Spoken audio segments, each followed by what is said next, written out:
সর্ষে ফুলের পাপড়ি নাড়া আজিমনগর গ্রাম জানায় সাদর আমন্ত্রণ। পৌষের রসালো সন্ধ্যা, কৃষক রমণীর নরম হাতের পিঠে, মটরশুঁটি, খেজুরের রস, পলিমাটির গন্ধমাখা ভালোবাসা, সবকিছু চৈতন্যের সার্বক্ষণিক একান্ত অনুভব।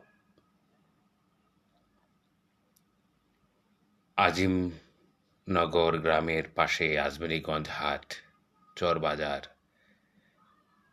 কেন নীরব নিশ্চুপ? বাতাসের আলাপচারিতা মনে পড়ে, যাত্রার সংলাপ। নিজেকে তখন আমি টেনে চলি।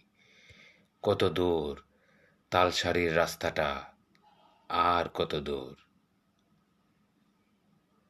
শূন্যতার বলিষ্ঠ চারণ বিচরণে তার উপস্থিতি ছিল, অনুপস্থিতির আলিঙ্গনে বিদ্ধ।